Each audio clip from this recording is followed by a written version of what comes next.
Ny 12 Janoary dia andro ankalazana ny fety manamboninahitra ambony ka anisan'ny nankalaza izany teto anivon'ny Antenimierandolona ny 12 Janoary 2024. Notondro saina teto avokoa ireo fomba fanao rehetra entina ankalazana ity andro lehibe manantantara eto amin'ny firenena ity, toy ny fibaikoan'ny zandry indrindra amin'ny grady lanonana ara-miaramila rehetra ka ny lieutenant Randrianarivo Jérôme no nitarika izany fibaikoana izany.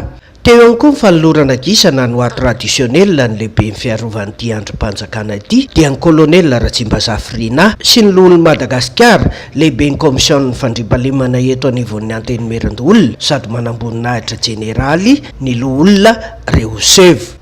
Misy safito ireo manamboninahitra miasa eto anivon'ity androm-panjakana ity. Nandritra io lanonana io ihany koa nanazavan'ny talen'ny fiarovana eto anivon'ny Antenimierandolona ny antom-pisian'izao andro ny 12 Janoary izao.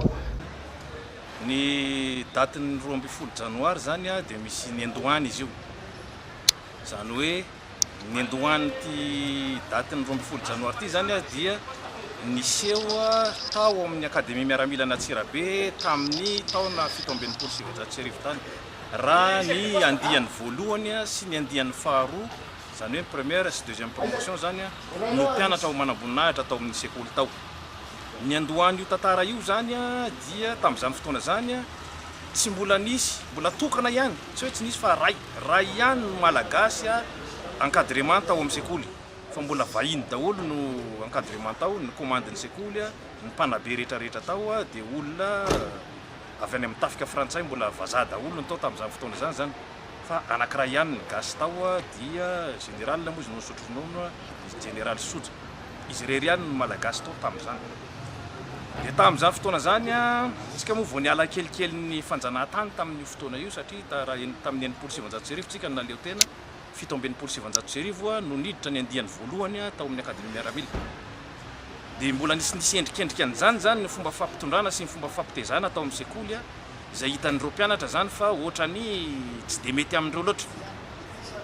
Dia nisy karazana fanoherana zany nataon'ilay mpianatra tao amin'ny sekoly nitaky ny zavatra, nitaky ny zony amin'ilay fomba fitondrana zany teo amin'ilay vazaha, ilay fanagijana loatra nataon'ilay mpanabe vazaha zany dia naneho an'izay karazana tsy fahafaliana zay ireo mpianatra reo ary karazana hoe nisy karazana révolte kely angamba ndrazay mahavoalaza anazy, nisy révolte kely mihitsy tao amin'ny sekoly tao zany nijanona tsy nianatra ny mpianatra, nanao grève de faim, tsy nety ny sakafo, tsy nanao activité ninninina mihitsy tamin'ny daty ny 12 janvier tamin'izany fotoana zany.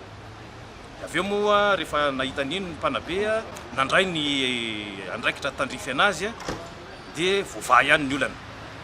Taty aoriana zany dia nankalazaina foana io datin'ny 12 Janoary io, kalazaina foana satria lasa fahatsiarovana zany satria nanova ny fiainan'ny mpianatra ao manamboninahitra atao amin'ny sekoly zany io le hetsika natao tamin'ny fotoana io.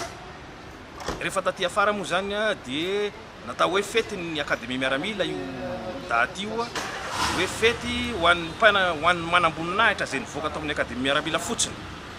Fa rehefa taty afara tamin'ny andro ny tompola Lucien Rakotondrainy no chef d'état-major général ny tafika, ny lehibe ny état-major général ny tafika, dia namoaka note izy hoe atao ho fetin'ny manamboninahitra rehetra ny datin'ny 12 Janoary.